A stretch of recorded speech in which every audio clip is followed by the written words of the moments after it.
Hello everyone, this is Nairy official. ఈ రోజు video దేని గురించి ఆల్రెడీ మీరు తమిళలో చూసి ఉంటారు. Yes about JNTU paper correction. అసలు పేపర్ ఎట్లా కరెక్షన్ చేస్తారు, ఎలా పాస్ అవ్వాలి, ఈరోజు మొత్తం అన్ని క్లియర్గా ఎక్స్ప్లెయిన్ చేస్తా. సో వీడియో ఎండ్ వరకు చూడండి. ఈరోజు ఈ వీడియోలో కొన్ని టిప్స్ అండ్ ట్రిక్స్ కూడా షేర్ చేయబోతున్నా.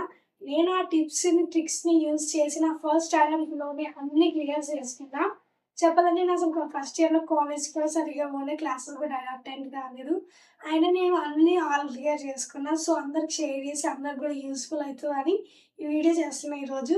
సో ఎండ్ వరకు చూడండి. ఇంకా మాకు టైం లేదు, వన్ డే ఉంది ఎగ్జామ్కి, ఇంకా ప్రిపేర్ అవ్వలేదు, వన్ డే బ్యాటింగ్ చేసి పాస్ అవుతాము అనే వాళ్ళు కూడా ఈ ట్రిక్స్ని యూజ్ చేసి ఈజీగా పాస్ అవ్వచ్చు. సో ఎగ్జామ్ ప్రిపరేషన్ ఎలా చేయాలంటే మనం మెయిన్గా చేయాల్సిన 2 things. First one is 50% self-preparation and 50% is paper representation. I'm sharing the tips and tricks about the self-preparation and paper representation. So first one is self-preparation. Self preparation లేకుండా direct ఎగ్జామ్లో రాసేస్తాం, tricks use చేస్తాం అంటే కుదరదు.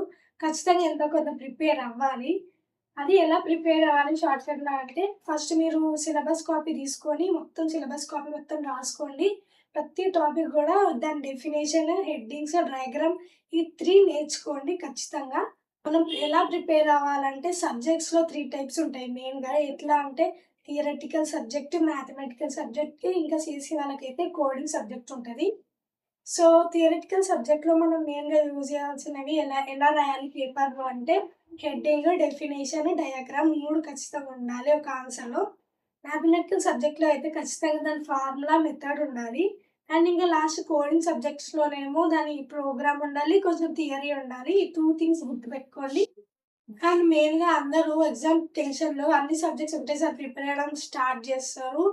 ఇంకా ఉన్నాయి కదా అని days ఎక్కువ ఉన్నాయని ఒక సబ్జెక్ట్ అదొక సబ్జెక్ట్ అని ఒకటేసారి చూసుకుంటారు అనమాట. అప్పుడు కన్ఫ్యూజ్ అయిపోయి ఎగ్జామ్లో ఏ నెంబర్లు ఏం రాస్తామో తెలియదు. సో ఏ సబ్జెక్ట్ ఎగ్జామ్ ఉంటే ఆ సబ్జెక్టే చదవండి. This is all about the self preparation. And next one is booklet representation ఆ paper representation. And second one is paper representation. మన బుక్లెట్లో 32 పేపర్స్ ఉంటాయి. సో అందరూ మినిమం 20+ పేపర్స్ రాయడానికి ట్రై చేయండి. కొంతమంది 15, 16, 10 పేపర్సే రాసేస్తారు. అట్లా మాత్రం రాయకండి, ఎందుకంటే తక్కువ మార్క్స్ వస్తాయి, ఫెయిల్ అయ్యే ఛాన్సెస్ కూడా ఉన్నాయి. సో మినిమం 20+ పేపర్స్ రాయండి. మీరు ఎంత మంచిగా రాసినా ఒక 10 to 15 పేపర్స్ రాస్తే మీకు ఎక్కువ మార్క్స్ వేయడానికి స్కోప్ ఉండదు. సో ఎక్కువ పేపర్లు రాయడానికి ట్రై చేయండి. అండ్ మెయిన్ ఎగ్జామ్లో ఎలా ఆన్సర్స్ రాయాలంటే దానికి 3 మెథడ్స్ అంటే 3 టైప్స్లో రాయాలి. First one easy, medium, hard. ఇది అందరికీ తెలిసినట్టే. ఫస్ట్ ఎప్పుడు ఈజీ క్వశ్చన్స్ రాయండి, మీకు వచ్చే క్వశ్చన్సే ఫస్ట్ అటెంప్ట్ చేయండి. తర్వాత మీడియం, అంత రాదు అనుకునే, కొంచెం కొంచెం వచ్చు అని అనుకునేవి మధ్యలో రాయండి. తర్వాత లాస్ట్కి మీకు రాని అన్ని ఖచ్చితంగా అటెంప్ట్ చేసి రండి.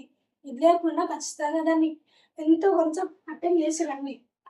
కొంతమంది ఏంటంటే తొందరలో మాకు ఆర్డర్ వైజ్గా రాయాలని అట్లా రాస్తారు. ఆర్డర్ వైజ్ కాకుండా మీకు కరెక్ట్ ఫస్ట్ ఏ వస్తుందో అది మాత్రమే ఫస్ట్ రాయండి, తర్వాత మిగతావి రాసేయండి. అండ్ ఈచ్ క్వశ్చన్ అనేది మినిమం 3 పేపర్స్ ఉండేలా చూసుకోండి. ఇప్పుడు ఒక క్వశ్చన్ ఇస్తే దాంట్లో ఏ, బి 2 ఉంటాయి కదా. ఏ 3 పేపర్స్, బి 3 పేపర్స్ ఉండేలా చూసుకోండి. ఒకవేళ మీకు ఒకటే క్వశ్చన్ ఇస్తే దాన్ని మినిమం 5 పేపర్స్ రాసేలాగా చూసుకోండి. దానికన్నా తక్కువ రాయడానికి చూడకండి.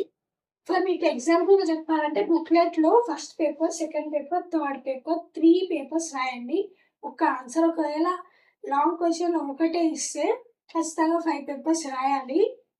అండ్ నెక్స్ట్ ఏంటంటే మీకు ఆల్రెడీ రైట్ సైడ్ మార్జిన్ ఇస్తారు. సో లెఫ్ట్ సైడ్ మార్జిన్ వేసుకోండి.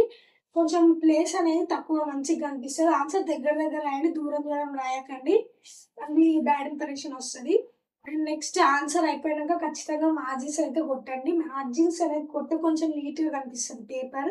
సో మీకు అన్ని క్లియర్గా అర్థమైంది అనుకుంటున్నాను. So all the best for your exam. So ఇక్కడ వరకు చూసారంటే ఎంతో కొంత యూజ్ అయి ఉంటుంది అనుకుంటున్న వీడియో. సో ప్లీజ్ సబ్స్క్రైబ్ చేసుకోండి, లైక్ చేయండి, షేర్ చేయండి. Thank you.